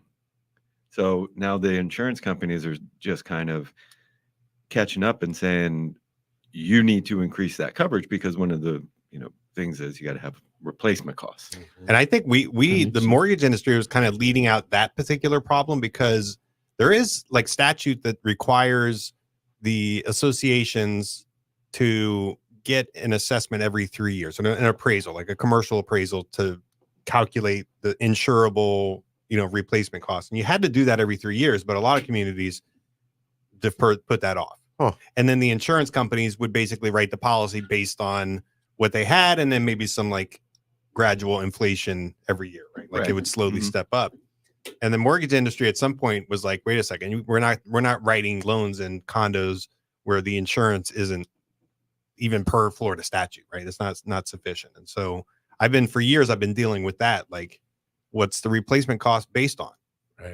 Right. And you had emailed me something like the other day with a deck page of all the buildings. We were having the conversation. Does it look like it covers the association? Yeah. So you look at that stuff pretty. I have to. And like a lot of people in my position don't. But remember, if we're not closing, what are we doing? And so I look at that stuff very early. And so when I see this one happened to be a problem where like their wind deductible was higher than it is allowed to be, and also their wind coverage, like the replacement cost was $30 million, and their wind coverage was $5 million. So which just isn't allowed. So in my world, so what this is meaning is that the condo association insurance policy is not your personal insurance policy for your condo can kill your deal. And if you don't know that, you're in big trouble. And a lot of agents don't know that. I ask Mike all the time to double check and check things for me to make sure I'm doing the right thing. Because for some reason, I'm still having a hard time grasping some of this stuff. Yeah. But I have the resource here if I need it. I know I call you too much on it. No, but, I don't mind doing it, because it's like I would much rather look at it and tell you that, hey, you're right, Jim, or hey, no, you missed this detail, than have it go wrong the other way. So I was going to say, we're talking about like the crunch. So I feel like individual homeowners have had this crunch over the past like 2 years, and definitely increased. Right now, the condo owners, the association, and Ross, you don't do those policies, right? Like you're probably glad you don't deal in that world, but they got a really hard crunch coming up, because there's just, I don't know what the solution, because it's not litigation. Like the solution isn't about litigation. Right. It's about like underinsurance and getting it right. And it just costs. It's expensive for the insurers to be profitable. And you say catching up, and I think sadly in so many cases it's going to be these HOA obligations, these monthly obligations for these homeowners at least doubling probably in a lot of cases. That's rough. There's got to be some insurer that is going to have a solution that like helps them win a lot of the market position. I don't know what that's going to be, though. I was talking to an agent, insurance agent from another company. What? I know, right? And she was telling me that what they're doing for creativeness to try to get things done, right? And I know you use these tools also, is not getting the full insurance for the property, right? Like not full coverage. What do you call it? The reduced coverage that's qualified for the mortgage, but that's it. Do you know what I'm talking about? You're giving me a look. Just a bare bones. Yeah. Just dwelling coverage. Yeah, basically that kind of, and she used a couple of techniques. Now, I just saw this legislator is coming up with an idea. It says new bill in Florida. By the way, they're coming in January 9th to do an insurance crisis legislative session to try to figure out what they can do next. They did something, what, Ross, 18 months ago? No, like a year ago. Oh, it was only December a year ago? December of last year. So we said it'd take a little bit of time to kick in, and we're getting closer and closer to see if we're going to see some results, and we're seeing stuff already. But they're still saying that people are hurting too bad because we're still pretty high compared to national average. So what they're trying to do is a new bill in Florida looks to help to cut homeowners insurance premium costs by requiring insurance companies to offer policies that only cover the unpaid principal of the mortgage. But so let's what would that look like? So one thing in that bill, it says it would bar insurance companies for placing a coverage limit on a home that would include the value of the land it sits on. Nobody's doing that now. Okay, repeat that again. I lost that, Ross. So says this bill would ban insurance companies for requiring you to buy a certain amount of coverage that includes the value of the land. I thought they don't include the land now because land is land. They don't. So what are we doing? So now they're going to have they're codifying that as opposed to making a policy decision. Like, why would we insure land? Why would we require people to insure their land? Now they're going to make it law so that they can't do it. Even though nobody does it. How is that going to reduce the insurance? I don't know. That's like what I don't understand. While people get, the whole, like, you get these legislators that, come up with an idea and think they know something, and they don't. Mm-hmm. Well, there's got to be just more like, and whatever your political spectrum is, the whole Donald Trump thing with valuing of Mar-a-Lago, they said it's worth like $33 million because that's what the tax assessor did, which is ridiculous. And he overinflated it by, having a that's hilarious. Like, so, you're having somebody talk about something that doesn't really know anything. Yeah. I remember that particular detail. They're like, but the tax assessor says the market value is my this. mouth dropped. My mouth dropped. I'm second. like, that's the level you're talking about this subject is at that level, meaning like it's not very sophisticated and it's not really giving you a clear picture of what's happening. And I'm not into the politics stuff anyway. I could care less, but fair is fair.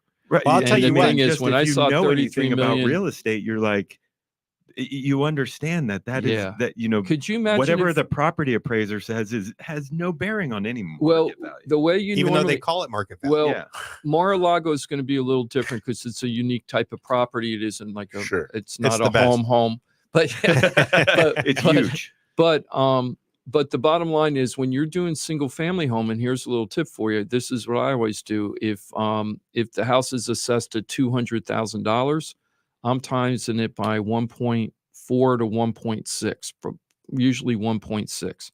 So it's usually about 60% more than what the assessed value is. It's a great pitch, Jim. If you're in a sales meeting, you're like, listen, here's your market value. I'm going to get you 1.5 times your market value. That's how good I am. That's how good I am. But I think you would have everybody lining up the buy. Oh, come on. That's ridiculous. I mean? If they put that house on, if they put that property on the market for $33 million, it's going to sell, 17 acres. You know what's hilarious? The most hilarious about it is that made it into testimony, right? And some expert was like, "Hey, here's what we think about this situation," and it's like, really? Like, you don't have anybody you could run that by? And I don't even understand. It's almost like I was just watching Back to the Future, and he's the whole gigawatt thing. It's like there was nobody on set that would say, wait a second, is it gigawatt or is it gigawatt? Right? Like 1.21 giga. Is it gigawatt? There was nobody on the entire set. Can I throw a random thing out just because you said it, and I want everybody to have it in their head for the next time they watch that movie? Okay. I want to know if you ever caught this. Back to the Future.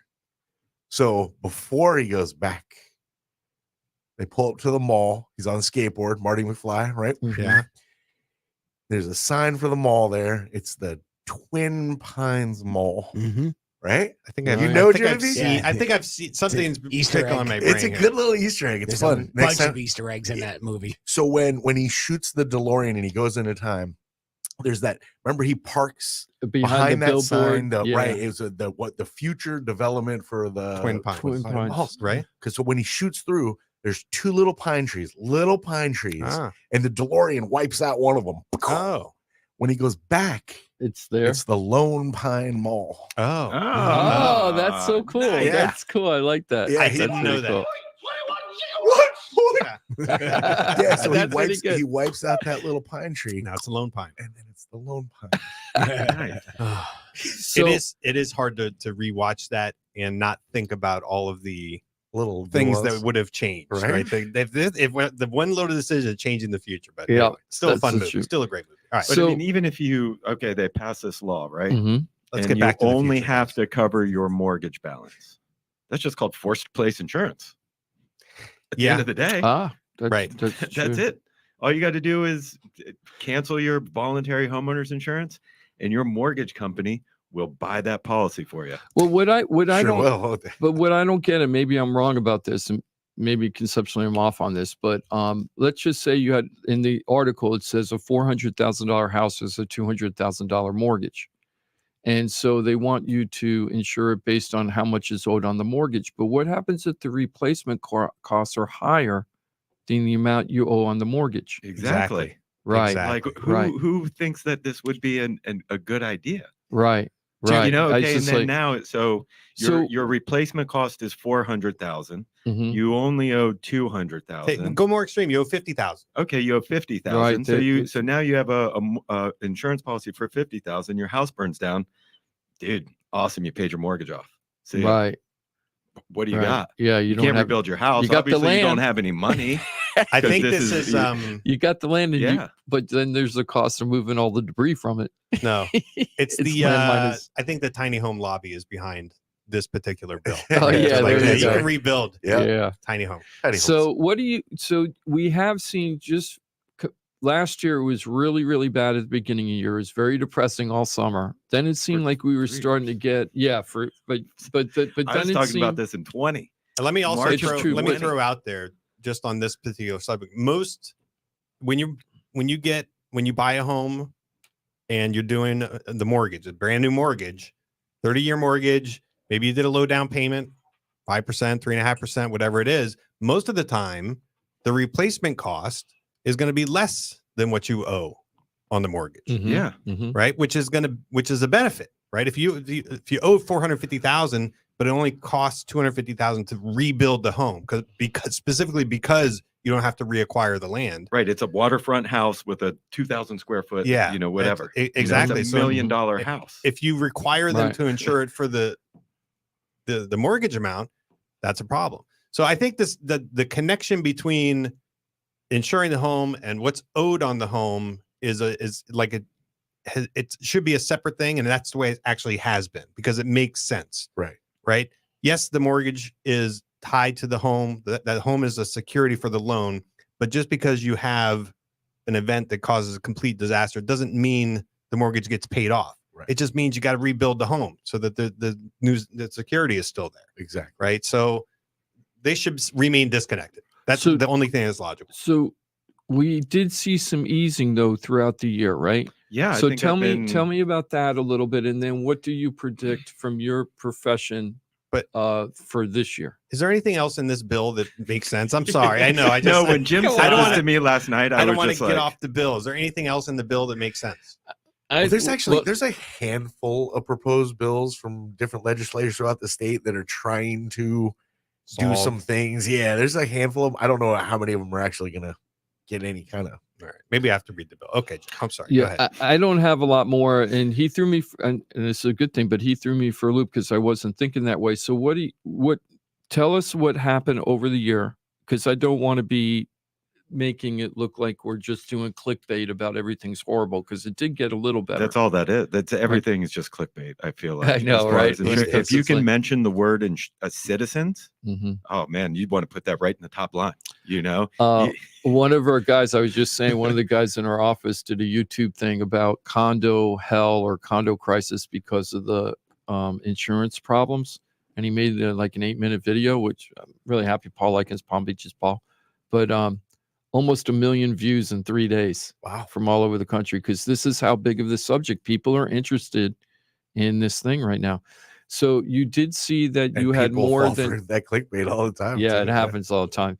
Did you found that you had more choices sometimes with houses as we went through, like more insurance companies? yeah, this fall, Mhm. we saw some companies expand their guidelines, open up in some new zip codes, start to kind of get back out there a little bit. I saw some of my renewals actually go down. Wow. Nice. I think in the other article he sent me, they mentioned something about, the renewals not going up as much. And that's something that, I've been kind of saying We've been and expecting. experiencing Yeah. it's not 40%, it's 10%, but it's not 40%. Right. You know what I mean?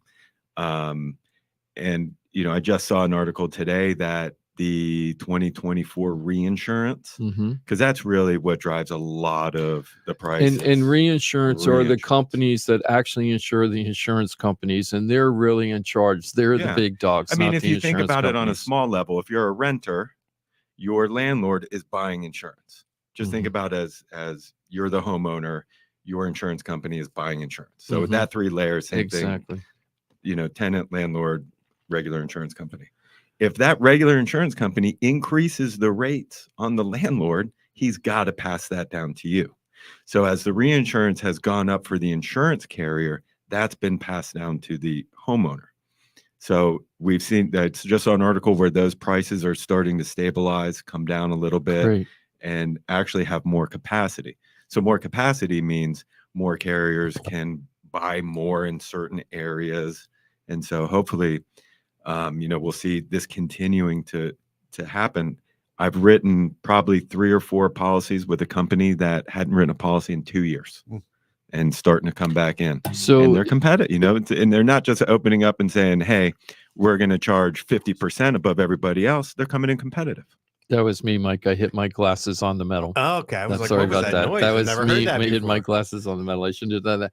But that's really good news. So the public listening, the audience listening to this show, one of the things you should be checking in with us constantly, on the show, because as these prices drop, because we experienced this on the show before, we're the ones that are going to be the canary in coal mine and saying, hey, it might be time to do the backdoor thing. I don't think we're there yet, but as prices go down, there is going to be a cycle where all these people paying the higher insurance premiums can reset their insurance rates. And Yeah, I'm looking forward to that cycle. I don't even think there's ever a bad time to have that analysis done. So most time it's once a year when you so for, at the very, very least once a year, you should be talking to your agent or talking to Ross and like shopping, right? Just say, can I do better?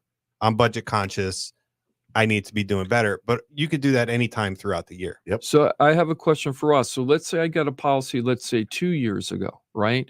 And I didn't really check the policy for renewal this year. I just let it renew in my mortgage company. Do you think those people should go ahead if they did something to cope? Because that was the So I can highest tell you, point, if your the highest premium point. went up by more than 20% with my office, Mhm. I've shopped it.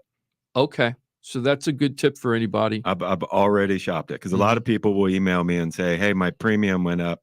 Can you shop it for me? And here you go, man. Shopped it last week. Yeah, but nothing better. that's Ross Kormarinetz from Brightway Insurance, Juno Beach. Not everybody does that. So what I'm saying is that if you're not with Ross, but I mean, give also us a call. We are seeing, it goes up by more than 20%. We are also seeing, hey, we're able to find you something a lot cheaper. Mm-hmm. So if you're not shopping right now, it's a good time, especially if you have a newer roof.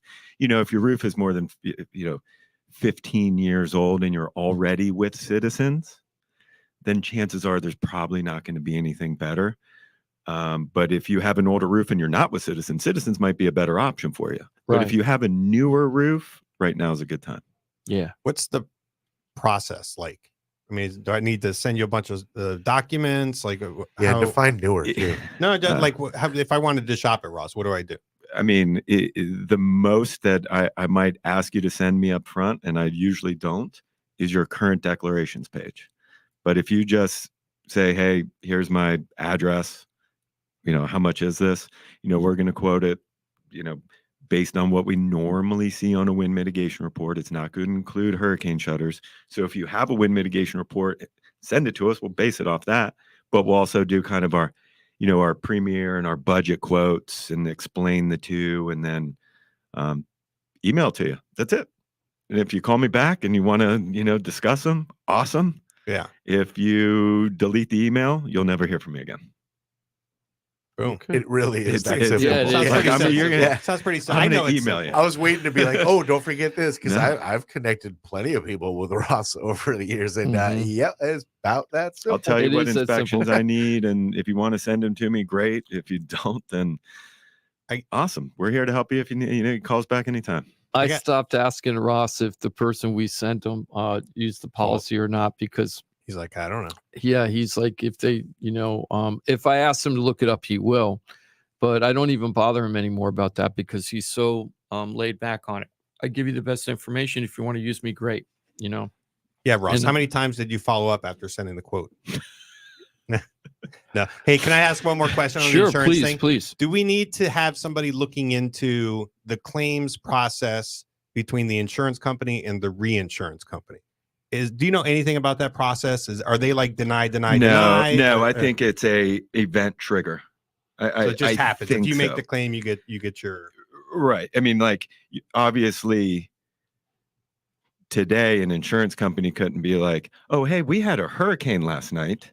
Right. And now we have, and so there's some sort of oversight, but it's you assume that it's a legitimate request process for a claim money. Yes. Just like if you were to file a claim with your homeowners, they're going to be like, well, what happened? You know, was there an actual hurricane? There's some sort of underwriting documented process, but it's probably much easier for the insurance company to get their claim paid than it is for the insured to get their claim paid from the insurance company. Probably. I don't know. Yeah. Interesting. Johnny, can you look into that? Yeah, it would. And as you bring it up, I was like, well, I'm glad you're asking that, because I was thinking the same thing. I'm like, so clearly there's a lot of involvement for the reinsurance companies in litigation too, because because you can't reinsure for litigation. When you're buying reinsurance, you're buying catastrophe. So they're increasing the reinsurance for non-catastrophe reasons. No, they're bottom line. I think they got to be bottom line, like the reinsurance, because these are not global companies. Oh, they are. Yeah, they're not just cherry picking. A wildfire in California, tornadoes in the Midwest, earthquakes in Japan. I'm getting so like they Florida just adjust centric. their numbers based on the profit that they need, and it's probably very slim margins for them, I assume. Like the reinsurance have to be super slim margins, and they're probably in the investment world and all that. But I bet you that claims process is a lot easier than it is for a homeowner. I think so. I think it's because it's based on a hurricane, based on a certain type of event that took place. So I imagine it's kind of like just a transfer. Yeah. Interesting. All right. Yeah, it is. Good stuff, guys. Really good stuff. I wanted just to give a little public service announcement about anybody with student loan debt. If you haven't been paying your student loan debt for a very long time because you didn't have to, because of the COVID thing and everything, all the forbearances. And now I think you were supposed to start paying October of last year, if I'm not mistaken, was the first payment. Well, I feel like we're back in the short sale market again, of the way that these lenders, student loan lenders, are treating the customers. They're treating them like we did when all the houses were upside down. Yeah. So I want to give a solution to people, anybody out there that's getting a lot of grief. So let me just go over this thing. This is the Consumer Financial Protection Bureau. That's a government agency watchdog that's supposed to be making sure that businesses don't take advantage of customers and consumers. They really focus on credit cards, mortgages, revolving credit stuff, right? Payday loans, all of that stuff. They've had their teeth have been dulled down over the years, unfortunately, but they sure try to protect us. They have, and Paul Krasker is not a huge fan of the CFPB, the law office of Paul Krasker, but I don't know as much as Paul knows about the day-to-day operations, but conceptually, I agree with this group. The stuff that they have done and ferreted out and fined people for over the years has been very valuable to protect consumers. Now, the problem I have with that group is that the way that they funded it is based on the fines they collect. Right. So the only way they can exist is if they give out enough fines to support themselves. That part I don't like at all. Right. Okay, because then they have a ulterior motive. Everyone was following the rules, then their budget would need to be very small. Yeah. Right. Yeah. You know what I mean? So it's kind of like if everyone's breaking the rules, well, then they need a big organization. So there's a lot of people that get upset with this group. But, when you have banks that are giving you extra insurance on your car without asking you, and you're paying for 2 car insurance payments because you got a loan from them and they automatically give you an insurance policy and don't tell you. Right. That happened with a lot of people. That same bank, right? I call it the RICO Bank, right? That same bank, they trained their staff to, when you open up an account, to open up a credit card without you asking. And then, you know what I'm talking about, Mike, because we knew somebody that was doing that, and not with our customers. Yeah. But, that kind of stuff. So this group I feel like is important to have. I mean, I don't like government that much, but I also don't like big business taking care of themselves either, because they're not going to take care of you. So somebody's got to, protect us. Somebody's got to have the consumers back. Yeah, somebody. And, this might not be the best, but it's the best we got. So here are a couple of things that are happening right now. You're supposed to make the payment in October. You might not have made a payment for 3 years, right? So now you're trying to comply, and I lost it. I can't believe I just lost this. And now you're trying to comply. Trying to comply with that. You're having trouble figuring out how to make a payment or where to make a payment. Yeah. So now I'm just reading. There's 3 things that are happening to these consumers right now that really got me PO'd. That's what I'm talking about it today, because I'm like, you don't have to go through this, right? So the first thing is they're not picking up when you call to ask for help to find out what you need to do to make the payment. You're not getting through. There's not enough people to take the calls because they're being bombarded. Just like when we were doing short sales and loan modifications and everything back in the day with the banks, they're not taking your call. And you're racking up more and more fines and fees for not making the payment, but you don't know how to make the payment or how much payment you're supposed to make because nobody's talking to you, right? Another thing is that the billing, when they do tell you the number, it's incorrect. Oh boy, they have the numbers wrong, and it's usually way higher than it's supposed to be. Way higher than it's supposed to be. And there was a third thing, and I can't read it because my computer just died. So what I want to tell you is you don't have to go through that, guys. Right. All you got to do is pick up the phone and call us, and we can solve this problem for you. We go over to the law office of Paul A. Krasker, and Paul's team has a group that does student loan modifications. I know everybody's laughing about the camera. Not laughing. I'm trying to figure out how to help, but I don't think it's going to help. Yeah. You should put your glasses down. I guess I'm not going to worry about my camera today, guys. No, so it was doing fine for the whole show. Now I can see your screen. You got to hide your. Yeah. Hey. Sorry. So all you have to do is pick up the phone and give us a call. 888-973-7828. You can't memorize that. Just go to floridatalkrealestate.com. We've helped hundreds and hundreds and hundreds of people with this program. There's a student loan modification program based on your income. They base the payments on your income, not the amount that you owe on the student loan. Also matters what kind of loan you have. Yes, you have to have a government-backed loan. Yes, you okay, but I think something like 85% are government-backed loans. So if you have a government-backed loan, you should be basing your payment based on the amount you make, not the amount you owe. Paul can do that for you. Right. He's done it for tons and tons of people for us. Instead of you calling up the bank and you fighting with the bank every day and you trying to figure it out, why don't you let an attorney do it? And it's cheap. Oh, yeah. It's really, cheap. Really We're not talking about big attorney numbers. They're not charging you billable hours to call up. We used to kind of break it down to with the time when you get locked in, when Paul gives you a number and you get the ball rolling, it's like a couple of months lock on your payment. 3, he usually said, but 2 to 3. And basically, if you're it usually worked out to where if you were making that payment, it's essentially the cost to get into the program. So you're really like you're not losing out as long as you're making your payment, right? So, but it was 10 minutes, 10 questions. They might need to fine tune some things, but we're talking about a really streamlined, pretty simple process as long as you can give the information that's needed and back it up. They give you the dollar amount of what you're going to pay to the penny. Yes, it's because it's a mathematical formula that they plug in your numbers and the federal government tells you what you should pay. That's right. It wasn't like loan mods and short sales where you didn't know what was going to happen. It was all up to the bank, right? And how the bank was going to work it out with government guidelines. Not this program. We've had way too many people listen to this over the years and go, I can just do this through my server. The one who's so they'll call up the company and they'll go, hey, I hear this student loan thing I can do. What do you got going there? Oh, the government program. We can do that for you. And they make you feel like you're in the same program. Can I just say why? Please. What they do is they know the mathematical formula, so they plug it in and they know exactly what the government will offer you. And they go, we'll offer you that. Yeah, exactly. And you feel good about the number they give you because that's all you're trying to do is lower your monthly obligation. But the reality is you're not in the program that Paul can get you in. And this requires a reapplication every year. You have to reapply every year based on your financials and how things have changed for you.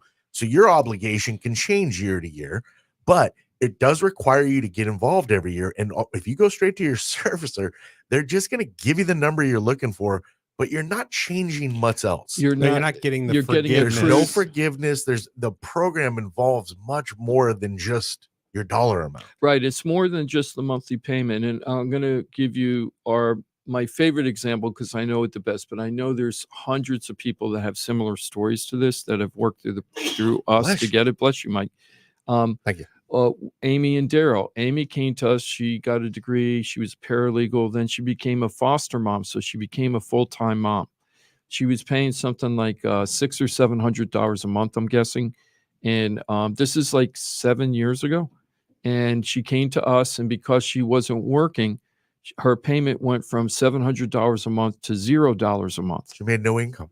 For 5 years, she just went to Paul, paid the yearly fee, which is not 3 months. After you do it the first time, it's much cheaper to renew. And they remind you so you don't miss out on the program. Hey, it's 3 months before the program ends. That's Fill probably out your where it's worth information. it. It's like, hey, That's we're where not it's going to right let there. you fall out of the program. Yeah, we're going to keep you in it. Well, we're trying to keep you in it. Yeah. Right? So Yeah. with Amy, for 5 years, she followed the program with Paul. Then I get a call from Daryl one day, and he's like, hey, Jim, Amy's payment went up to like $800 a month. I said, what did Paul say? Right? He goes, we didn't use Paul this time. So we got him back to Paul. Paul found out the mistake they made in filling out the application. It had something to do with joint filing versus the person that owed the money. Mike knows about this. Sure. And then what ended up happening was she went back down to zero again. Ooh. It went from 800 a month to zero. So she started 700, zero for 5 years. So they do it themselves, try to save a little bit of money, and you can pay $9,600 that year, or you can give Paul the little fee that is required, and they're back to zero. I like that. I think decision. that's Makes a good sense. deal. And it's So- just about like you have to essentially it's an income-based repayment. So income is important to that calculation. What are the ways of verifying income? Probably a variety of ways. And so Paul you want to does think it. about doing it in the way that's going to benefit you the most. And the best part with Amy is all those years she didn't make any payments, that was her obligation to pay. So she was supposed to pay zero. She paid zero. So she fulfilled her legal obligation with that loan. So at the end of, I think Amy's a 20 year. Yeah, 240 months. 240 months, 20 years, right? All those months she didn't make payments, they count towards that 240 months. So she's paid nothing at the end of this program. All of it's forgiven. Yeah. So when you reach your point, your obligation, whatever's remaining is forgiven.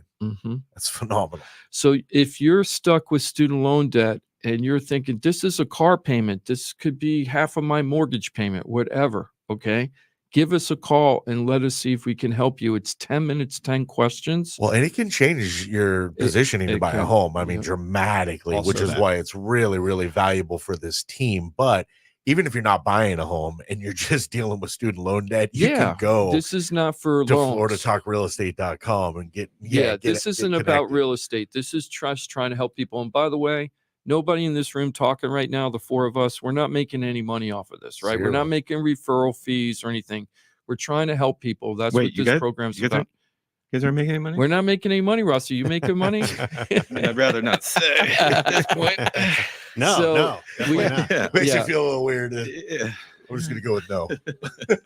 We're doing it because we care, and it's a good program, and it works. If the programs don't work, we tell you. Some of the down payment assistance programs over the year, me and Mike have been very real and say, well, you could use that program, but here are the negative things.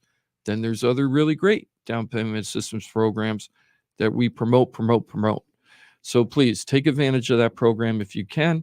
Really appreciate it. Mike, we didn't talk too much about mortgages today, but I wanted to go into, well, there wasn't really any bad news, right? Well, you said 9 weeks in a row, but you've now, it's a 10th. The 10th week, we went up. No, last week. Oh yeah, we went up 0.01. So we went from 6.61 to 6.62. Those bastards. Well, we'll start a new streak. What's the reason for that though? What happened and what happened in the news cycle? Does anybody know? I think somebody sneezed. No.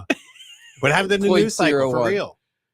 The minutes, the minutes from the meeting came out. The one that we discussed, the one that Jerome Powell came and said basically what the minutes I say. thought it sounded good, and they were all pretty happy about the inflation going down. I'm saying the minutes from that meeting came out. Right. But there was, we already knew all the information, but somehow it was good news all over again, or it was not quite so good news, or I don't know. No, it was, well, I thought it was, I only read the headline, but what I read was they all felt that they were very positive that inflation is going down the way it's supposed to go down. Yeah, that's what pretty I read.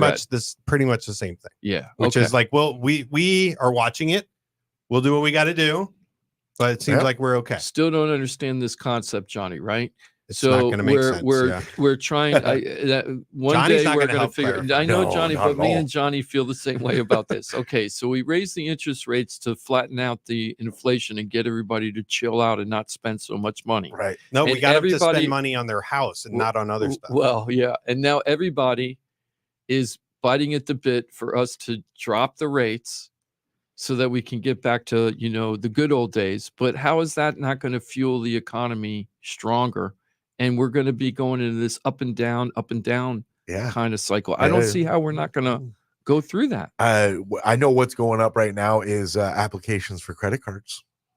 I was going to talk about that last week. I had That's to say going last week way that up. you had That's to going leave. way up. Yeah. So Mhm. I don't know. I think for me, as you're looking back, you're like, oh, it's just built in for all the banks to make money right now. That's what they're doing. You missed it last week, Johnny, but we did do a little bit of a prediction. And so the two things that we were predicting is where interest rates going to be for 2024, maybe where they're going to land, and our housing prices going to be higher, flat, or lower.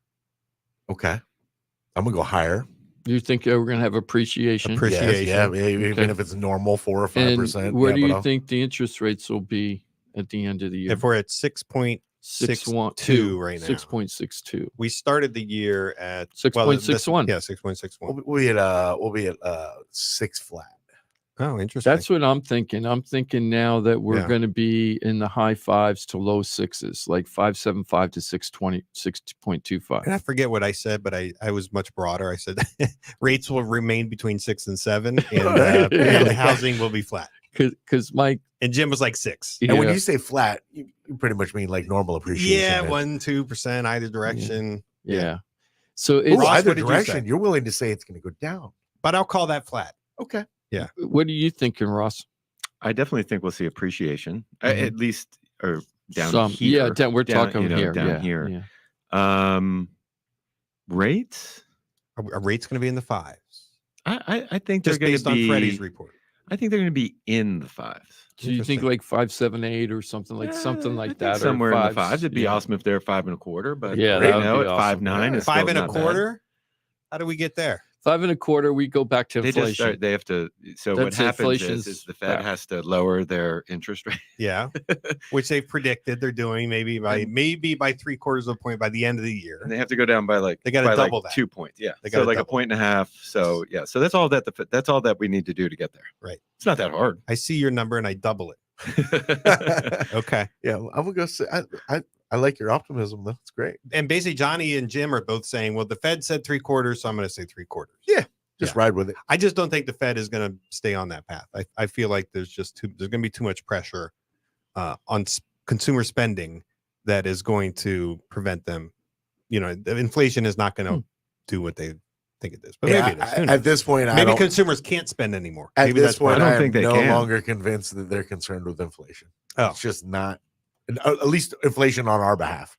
Like the Americans people affect from inflation. I don't think that's their concern. It may be their concern, like the effects on the federal governments. I don't think it's not us that they're worried about. No, but if they're, regardless of the motivation, if they're saying, hey, we want 2% inflation and they're creeping towards that number, isn't it whatever they're doing effective? Like, I'm not saying what's motivating to want 2%, but they want 2%. So they're using their big hammer to get there. I like, again, if whatever they throw that number up, I'm like, good for them. Right. Yeah. Right. That's awesome. 2%. It's just not real world number. I got you.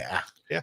Well, I think this year one of the things we might do is We didn't get Jimothy's prediction. Oh, Jimothy, I'm sorry. I'm actually with the majority of the group where I think it'll be high 5s, low 6, and normal appreciation. So I'm the only pretty outlier. much the same. I said 6 to 7, so let's call it 6.5. Yeah, there you go. So I just went into Palm Beach County and I pulled up how many short sales and foreclosures are active right now in Palm Beach County. So we have about 4,000 homes for sale, including condos and everything. So how many short sales and foreclosures do you think are on the market out of 4,000 15. properties? Okay, that's pretty good. I'm not doing gang signs over here. I'm saying 3. I'm going 7. Wait, I got to add 9. You have enough fingers. 42, 60. 60 short sales and foreclosures available right now to 4,000 properties. That's a little high. Does that include condos and? Yeah. Oh, I meant 3. I meant 3%.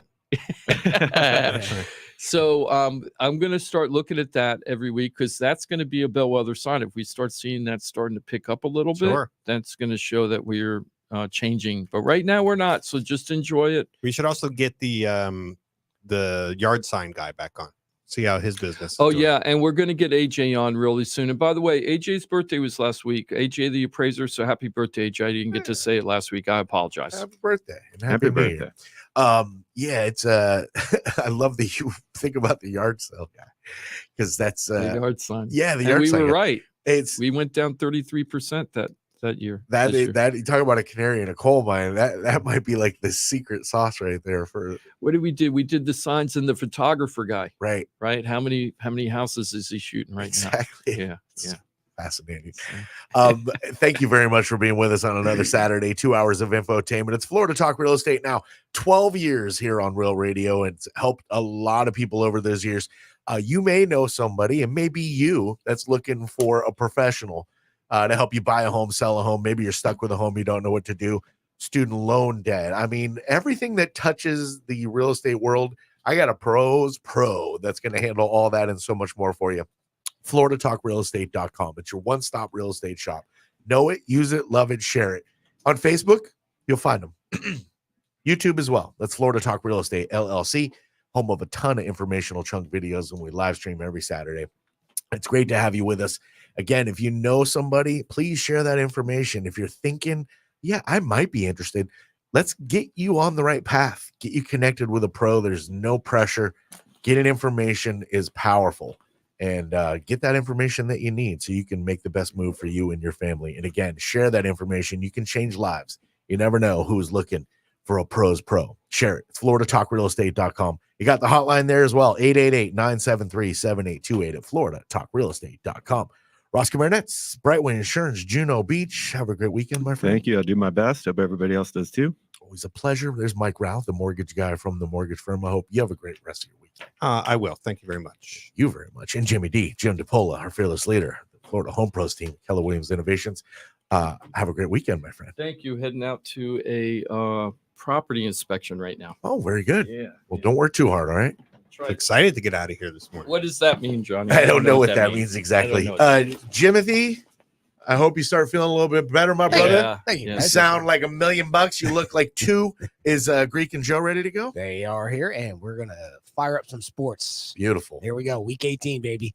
Some playoff implications in the NFL this weekend for sure. And I'm going to tell you right now, if the Cowboys lose to them Skins, blocked. I quit on them, man. I quit. They better win this week. Commanders, you mean? They'll forever be the Skins. And if you want to put 4 in front of that, that's fine with me. Locker Room is next. We'll be back at it next Saturday. Florida Talk Real Estate, 2 hours of infotainment. That's right here on Real Radio.